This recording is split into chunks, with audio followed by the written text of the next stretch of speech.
Well, hi everyone. Welcome back. You are in season 2 of the Tattoos and Toddlers podcast, which means anything and everything can happen in this season, y'all, because what I find is the more we get out there to connect with others, the more stories we find, the more stories we share.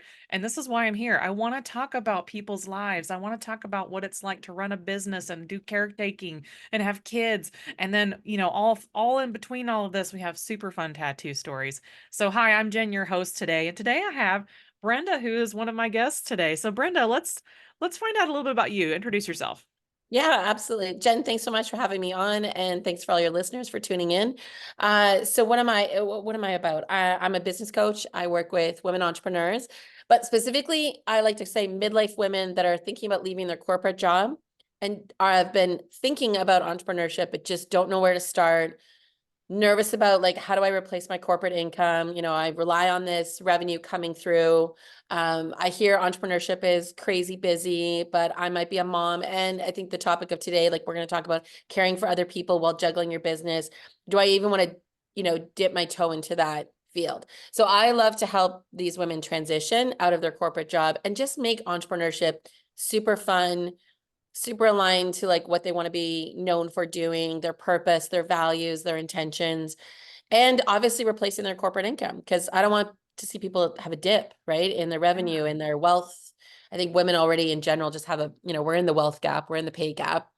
So I don't want to see that happen to them when they go into entrepreneurship. So that's me. I'm a mom of two amazing, soon to be like adult, so like young adults right now, I guess, emerging adults, whatever you want Yeah. to call them. And this is great because I like meeting people from all walks of life. And we were just starting this little chat, our pre-chat with you're about to be an empty nester. And I think that's a big deal for a lot of different people. And I like thinking that the more that our cultures have been talking about what it's like to be a business owner or an empty nester, the more we talk about it, the more we realize we're not alone. And like there's somebody out there going through exactly what you're going through. So I love that we can do a variety of talks today on what it's like to run your business and be a caretaker in all varieties, not only if you have aging parents or if you have older kids. For me, my kid's still 7 years old. I'm still heavily involved in her life, which is great. We're at a great time in our It's a fun world. age. Yeah. Yeah. Yeah, it's a good age, and she's figuring out who she is and who she is as a person or what she's interested in, which I think is great. So, as we start diving into our conversation here, I kind of wanted to just dive right into your thoughts into like, have you already, like, how when you go on vacation and your mind is already there and you have to wait a few days before you say get on the plane, get in the car? Has your mind already gone to what's life going to potentially be like an empty nester? Yes, absolutely. I actually started really kind of mapping that out. I'm not saying like, by the day, but Sure. envisioning that probably 3, 4 years ago Ooh. and starting to have that conversation with my girls.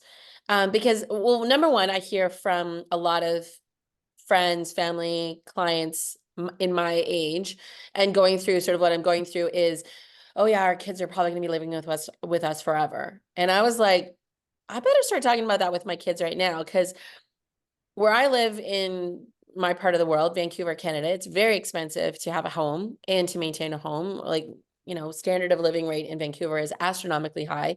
Yeah. We're, verging on becoming one of the most expensive places to live in the world, like next to like London or Sydney. So to maintain a family home when they're off doing their life, going to university, college, all that sort of stuff, going, oh, mom, I might work in Europe for the summer. I'm like, great, but I have to maintain a family home just for myself, being a solo parent. And, I was like, that doesn't make sense financially for me. And as a midlife woman, I have to also be thinking about retirement, my savings, all that sort of stuff, just kind of so to float the boat for my kids for the rest of like, their young adult life. I was like, I can't do that. And that puts like too much of a strain on my business and what I want to be doing in my business. So I started, without panicking about that 3, 4 years ago, I started having conversations with my kids. Yeah. So let's start talking about this. Like, what does this look like for you? Where do you think you're going to be living? I haven't thought about it. Well, we should think about that, Yeah. and like just starting to plant the seed of goals for them.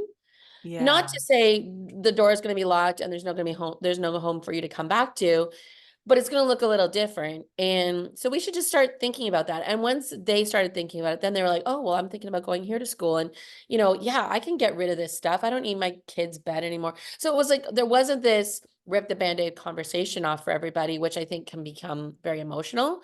I started talking about it with them when they were like 13, 14. And again, not to scare them, but just to start planting the seeds. And as they were like, starting to fill out applications for university or colleges or thinking about part-time jobs or what they wanted to do with their friends in the summer, that kind of like my goals were also interwebbed with their goals.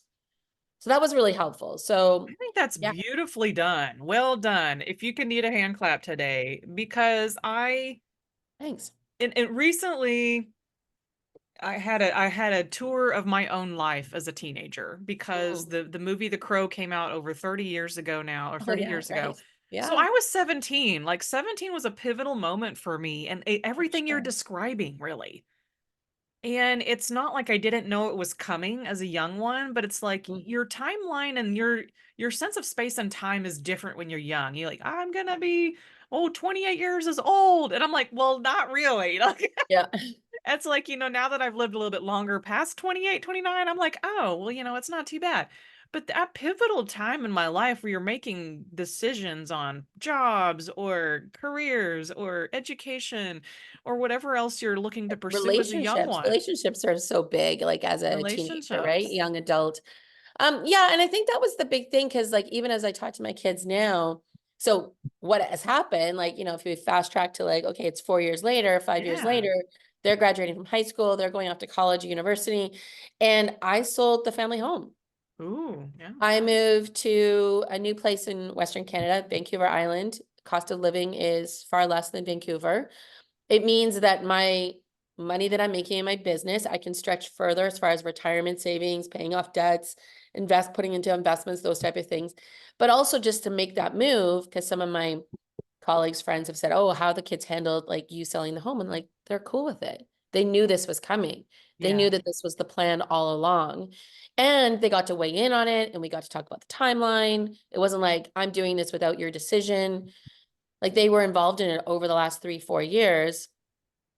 And so then when I made, the call to the real estate agent, all that sort of stuff for sale sign goes up, they're not shocked. They're not like feeling their whole, like the rug is pulled out underneath I'm not them. blindsided. Yeah. No, and it's just like we're gonna do this together, and it might not be fun all the time, like moving, packing, it's not fun. But Correct. it's kind of like we're doing this together, we're in this together, we can have conversations about it.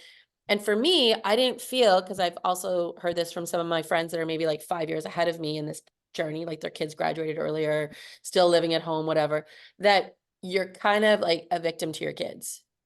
Like I didn't want that like guilt, shame, like I couldn't live my life the way that I wanted to live my life. Oh, like my kids are like, ball and chain around my ankle. Hmm. Like, I want to have fun as a parent. And I don't want to necessarily feel like, my kids are a burden to me. Although there's some times where it's like, probably I would have loved to like gone out and done different things instead of like going to T-ball and all that sort of stuff. But like, yeah, I mean, there's sacrifices that you make as a parent, but I don't think you need to give up your entire goals, your entire like intentions, what you want for your life because you're a Yes. parent. I think it's just communicating those things to your kids and letting them know that they can also weigh in on those things. They're part of the journey. So And it's for those of us, some of us, for me, when I started a family, when we decided to start a family and, go on that journey, I was already in business. So mm, I already knew that I wanted to integrate that into my life, into our life. Obviously a kid is integrating into our life. It's not right. just the other way around. And so I'd heard that many times about how, you just make that integration into your life. So for me, I feel like it was a little bit easier to transition into mom mode because I was joking with some other guests I've had on about how I feel like parenting and all this stuff is really a lot of time management and choices. It's really just where are you spending your time? Yes. And when you have a business, you have to, for most of us, we do have to be in our business and run it. And then you have the other times where you can make choices to be with your kids and make sure that your schedule is free enough for you to be sane with rest and replenishing your energy, but also working hard on your business and working hard at parenting because that's I mean, I used to hear this all the time. Parenting's like the hardest thing in the world. And I was like, Yeah, It is because it I'm is. having to tell my kid, 5 times, go brush your teeth." And it's like, there's certain things about parenting that is difficult. But I also think that it integrates well into your life if you're chosen to do a caretaking role. Right? What do you think? Yeah. Well, and here's my other thing. I think entrepreneurship and parenting do actually go really well together. Hmm. Because when I was Yeah. going through my divorce and I was a corporate executive and I was traveling 3 weeks out of the month and my Yeah. boss is telling me to do this and do that and all this sort of stuff, like I couldn't see how I was going to get through teenage years with all the commitments that my kids had in sports and extracurricular and school. Like I Yeah. couldn't see it. And I know that like obviously I'm not the first parent in the world, and I'm not the first parent in the world that has a demanding career and raising two kids and trying to be in two places at the same time. But for me, stepping into entrepreneurship and leaving my corporate career was like the perfect solution because like once I figured out that I didn't have to work like the standard 8 to 5 Monday through Friday job that I Yeah. had been in for the last like 27 years. And I could actually set my own schedule. Like I could actually take a client call on a Saturday at 10 o'clock if it worked for the client and for me, because my kids as teenagers were asleep at Saturday morning at 10 o'clock. They don't wake up until 2. So it's like if I wanted to work a Saturday morning and take a Wednesday afternoon off to go to my daughter's XYZ event, I could do that without feeling like guilt, shame, doubt that my business is going to implode, because I'm not in it 24/7. But I couldn't see that in my corporate career. So I see. entrepreneurship was like the perfect solution for me. Just it gave me so much flexibility, so much freedom to say no to things that I didn't want to do and say yes to the things that were really important to me. And I found myself going to like every volleyball tournament, every basketball tournament, away, events and stuff like that for sports, like wasn't an issue for me because I had so much freedom in my business. And it also meant too that I had to make some decisions like, yeah, I can't do it this week. And, I'd have to go to my kid's dad and say, you got to take this week because I got to take, some stuff for my business here. But it just meant that I was actually a lot more clear and intentional about what I was committed to. Versus I think, in my corporate job, I was probably a lot more sort of wishy-washy when it came to saying no to the kids, staying longer at work, or yeah, I'd say yes a lot to the work stuff and a lot of no's to the kids stuff. And I found entrepreneurship, it just created a lot more balance for me. I think that's great because I think it's important to know that people you do have the ability to make some choices and rearrangements in your life if that's Yeah. something that you're really feeling the pull to make some changes, right? Like you're like, I know that I went from corporate, I got laid off. I decided to become a photographer full time. And I was like, I don't even know what that looks like. I'm learning how to Mhm. manage myself. Like I just threw myself in. Like I was one of those people that I'll learn it when I need it. And I'm still kind of that way. I'm still that same And way. I'm not bashful about it anymore. I'm like, Right. I am proud to say I'm a college dropout because the life around me is my lesson. That is Yeah. my teacher. And there's so much that I've learned outside the classroom that occasionally I want to dip my toes back into a class every once in a while, just because I do love fully immersive kind of learning too. But at the same time, I just love getting out there and doing the things that I know that I need to do now versus sitting and waiting for a degree to come Yeah. to come my way. So like when when our kids are getting older and they're starting to like fly a little bit for themselves, it's like I think having both of those worlds in our pockets, the corporate world and entrepreneurship, is such a great Mhm. teacher for our kids too, Oh, whether or yeah. not they do either of those things. Yeah. I mean, I'd love it if my girls would just, go from like college, university, wherever they're going to go next, right into entrepreneurship. But I would also say to people, it's great to work for organizations because the other reality about entrepreneurship is you got to learn how to manage people, whether or not you've got like a team of Yeah, 20 if you're or a you're solo working with, or yeah, teams. yeah, or, you're working just even with your bookkeeper, or your graphic designer that Yeah. could be like freelancing and contracting and they're not necessarily your employees. You still got to learn how to like have conversations and make commitments with people. And I think by working sometimes in a corporate environment, whether or not you get into management, you learn those things, right? Like you just learn Oh, about like yeah. I I gotta get got my more computer experience there than I ever did. Like, right. right? Like you get so much more computer experience. I started in high school like doing the yearbook, right? So a team of us did the yearbook. I mean, that taught me how to work with a team, a creative design team. We Right. had to talk to each other. We had to communicate about what worked and didn't work. And so and same with me doing basketball at a young age. Like I wasn't any good, but having the team really helped me be more social, and it helped me Mhm. to learn how to look out for all of us versus just me. And it's so I feel like everything in my life has lined up exactly where it needed to go to where I am now.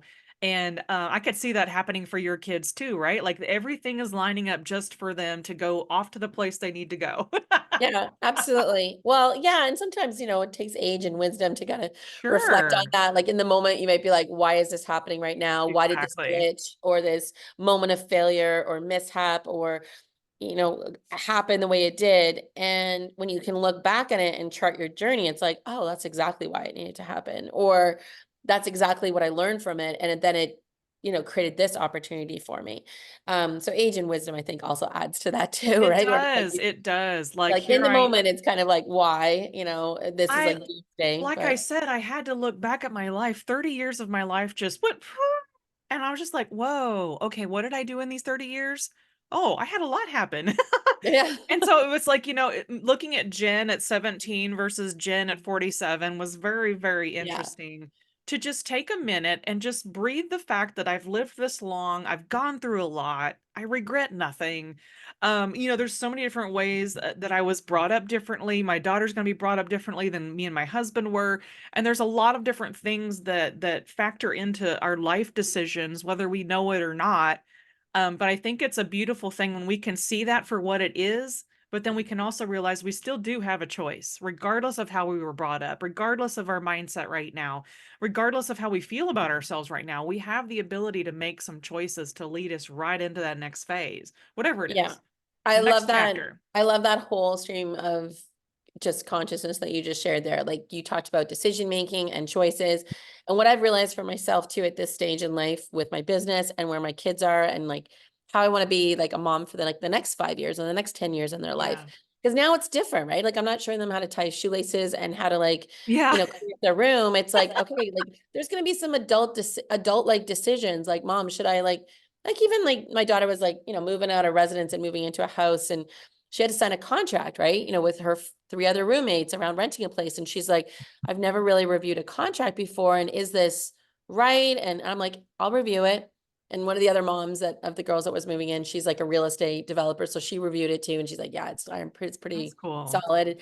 But it was like, it was good that they asked us. And, cause I've been in those situations too, where it's like, oh yeah, I rented an apartment at 19 and didn't know about damage deposits and my dog, ate the carpet and, all that sort of stuff. Right. And it's just like, oh, how did I get myself into that jam? And, so I think that's for me, it's like, okay, what do I want parenting to look like in the next 5 to 10 years for my girls as they go through different stages of like adulthood? Cause it's pretty big now. Now they're going to go from like 20 to 30. And that's Yeah. like, there's some significant things, as you know, in your life that you'll go Yeah. through in that stage. But then I think for me, it's really important to kind of connect to my values. And Yeah. so like when you talk about like Jen at 17 versus Jen at 47, yeah, Brenda's, at 14 versus 54.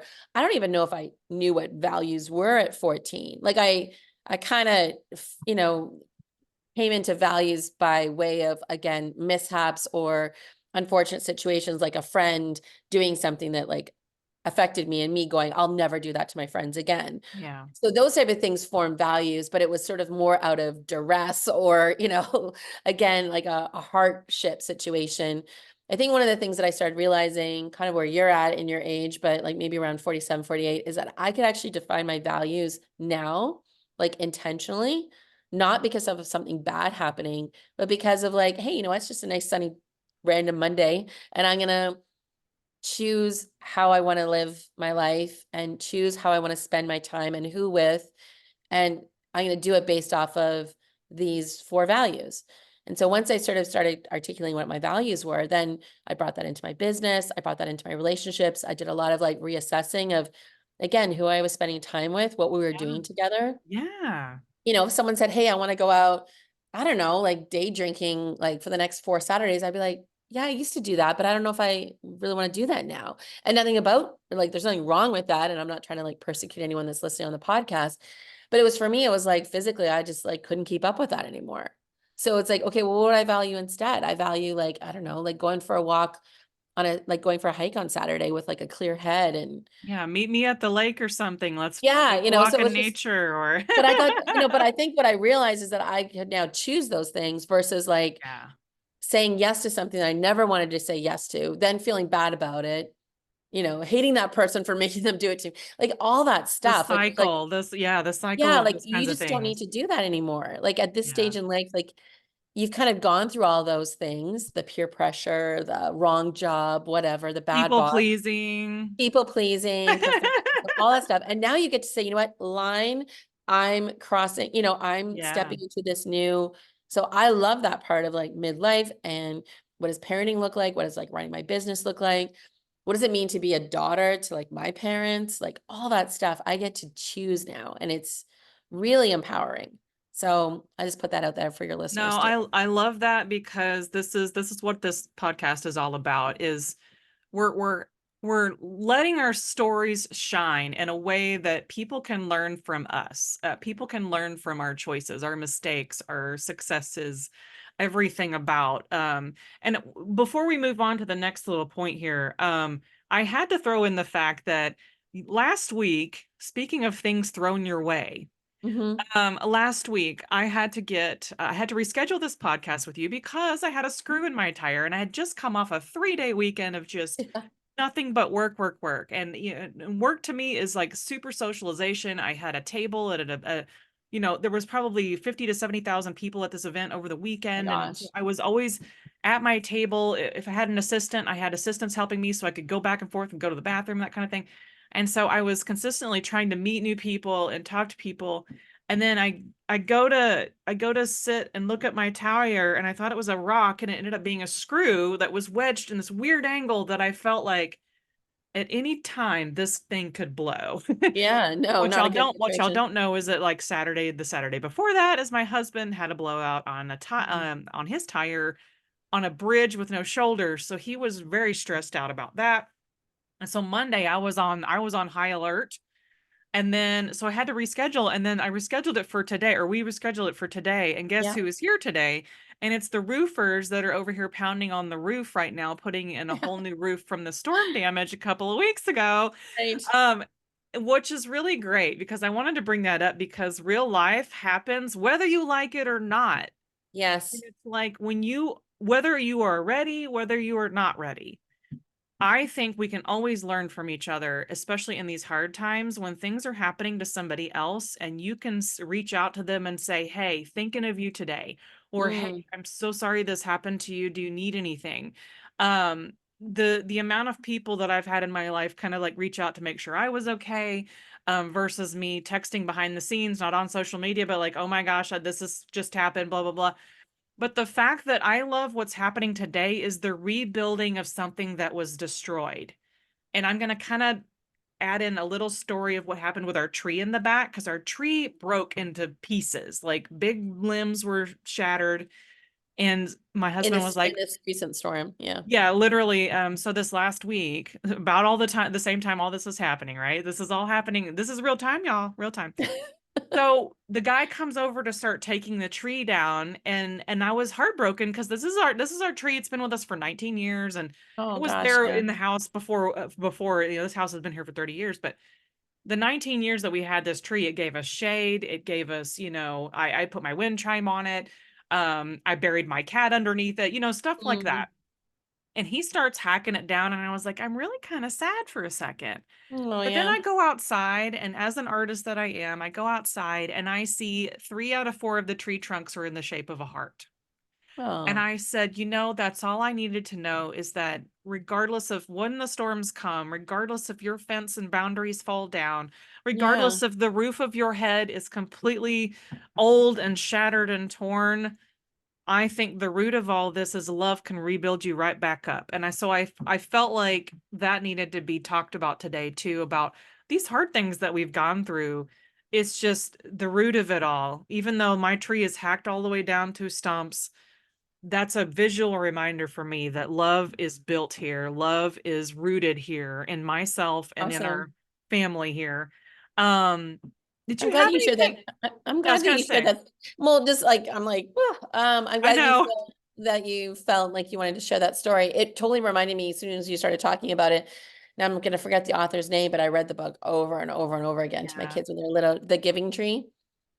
I think I've heard of that. I don't think I've ever read it. I want to say the author's name is Silverstein, something like I can that. totally look it up too. We can totally look it up and I'll put it in the show notes. But it's all about that, right? The little boy that plants the tree in the backyard and like loves the tree when it's little, plays with the tree, all that sort of Aw. stuff. And then, carves his girlfriend's initial into the tree, um, grows up, goes away, leaves the tree, needs to build a house one day, chops down like some limbs of the tree, leaves the tree for a while, doesn't come back for a long time, and then comes back as an old man. And Aw. then sits on the trunk of the tree, right? And the tree is just always giving, giving, giving.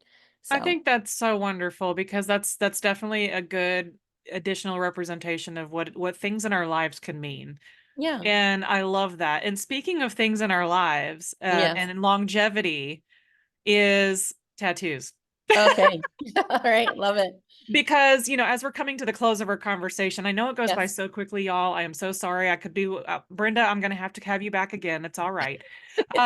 But I want to talk about a couple of your, one or two of your little tattoos I saw pop up on your arms while we were Yeah. discussing. And I kind of want to hear, like, what made you get the tattoo and what is the tattoo? What does it mean? Yeah, well, I've got a few. Yeah, so I've got like, I mean, if you showed on video, I've Yeah. got like my stars here. So one of them, they're like myself and my two daughters, and I Love got it it. right after I had my divorce because, it's just like I just wanted to kind of keep it close, keep You them can close see to it me. every day. I Yep. can see it every day because it's just like right on the top of my forearm. But this is also the cluster of the three stars is a necklace. Like there were like three charm necklace that my daughters gave to me one Mother's Day. And Oh, each of the stars are a little different. Some have little dots, some have little stripes and stuff like that. So my artist, basically I took the necklace in and I said, "Can you recreate this?" that's So she did. amazing. So this one's really special. All my tattoos are special, but the one that's really, really special for me is on the top of my foot, bound on my left foot, just right above sort of like my pinky, like the three smallest toes, right? At the very end of your foot. Sure. And it says love in Amharic, and Amharic is the national language of Ethiopia. So again, the year of my divorce, I took a year off. I left my corporate job before I started my business, and I just traveled and I got the kids settled and all that sort of stuff. I just wanted to have that time, that focus for myself, Yeah. clearing things, like literally purging stuff in the house, but also just like clearing emotions, etc. And I went to Ethiopia for a month to go help build some schools in northern Ethiopia. Wonderful. And, when I went there, I was very much like, I just got divorced. There was a lot of racing emotions, etc. And I just like fell in love with like the people, the land, like the work that we were doing. And I'd asked, like we were working in a school and I asked one of the children, like, how do you spell love in Amharic, the national language? And so they spelled it out for me and I kept that on a piece of paper and then I brought it back and again asked my tattoo artist to put that on the top of my foot. But the cool story is that like years later, so this was like 6 years ago, but like, I don't know, I want to say like 3, 4 years later, I'm down at the beach because I live in Vancouver and we have beaches. Yes. And I'm walking, I went down to the water and then I'm walking up from the water to get back to my log and where my stuff is. And this woman comes up to me and she's like, "Do you speak Amharic?" And I'm like, "No." And she's like, "Oh, well, I noticed you have love in a mark written on your foot." And I said, "Oh, are you from Ethiopia?" And she's like, "Yes." She goes, "Yeah, I never come across anyone that has like, anyways, it was just kind of cool because then it started a conversation. We started talking. We've, since connected again. So for me, it was about just sort of opening myself up to love, welcoming love from lots of different sources. Even years later, after I got the tattoo, this woman coming up to me randomly, it was just, kind of all symbolized that. And if I ever forget that I'm alone or just, treating myself badly, saying nasty things to myself about myself, I just have to look down at my foot and it kind of reminds me. I love that, and up until a couple years ago, all of my tattoos were not even visible. I had to go look in the mirror. Mm, And for whatever reason, I got really bold and I've started making more visible. And as you were speaking about the meaning of the one on your foot, Yeah. it gets me thinking about what's about to happen for me this summer when I go to Ireland. Oh. And I'm going to get a Celtic knot with hearts in it. And I was like, I can only imagine. I'm sure I'm going to have a story as well once I get done with Mhm. all this. I've already got the appointment. I know who I'm going to work with. They have my idea in the email, right? So, but I was thinking about what would I do in a country that I'm completely unfamiliar with, yet I have this familiarization through other avenues. Like, a lot of people like to take things and put it into festivals. And so I can't wait to experience this country that I've never been to. I really can't wait. And it's gonna be interesting. I might even change my mind on something when I get there, you know? It's like You never know. Yeah. it's like Do again, you have any Irish ancestry? I really need to look into that because there's some missing pieces of my genetic puzzle that I may Mm. not even know. Like Right. I'd be curious, but for whatever reason, I've been drawn to I want to see Ireland. Yeah, And it's this year beautiful. I finally get to do it. And so I figured a friend of mine got me turned on to doing the little tattoos. And I was like, well, if I just call up the place and I do a flash tattoo, then I'm in and out. And it's not like it's not a commitment for a huge healing process either, because Yes, I'll be exactly. overseas.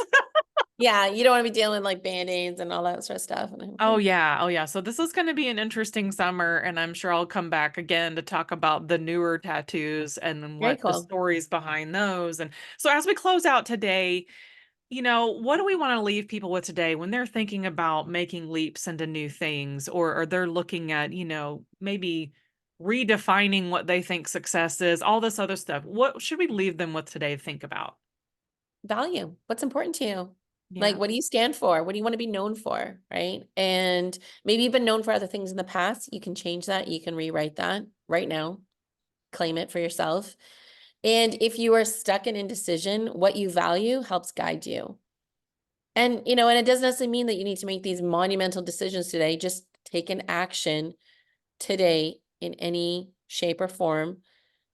And if it's aligned to your values, it's just going to feel good in your heart, right? It's going to feel good in your heart. And then tomorrow you'll just take another step and another step and another step. And you'll just know that those values then are there to guide you. I think that's a beautiful way to round out our conversation because people think they need to do big things all the time, and I think No. those little things that move you forward, don't discount those. Yeah. Don't if you are feeling led to write, what does a writer do? They write. And Yeah. I don't it don't doesn't even matter if nobody's reading it. You write because whatever's in you needs to come out on paper. Yeah. Me, I'm an artist. Go create. If you're a budding business owner, get out there and just make the little moves to, even if you wrote Connect. something down on your paper that's a business name, write down your business name. Right. So Yeah. And connect with other business owners, right? And just yeah, talk get about your yourself in your business. community and you would be amazed how much support is just waiting for you. So thank you again, Brenda, for coming today. Thank And you as so they're much. starting to pound on my roof and I feel like it's getting closer and closer. So thank you again for coming today, and I look forward to seeing you hopefully again on another episode here with Thank you Tattoos and so much, Toddlers. Jen. Take care. No problem. I'll talk to you soon, everyone.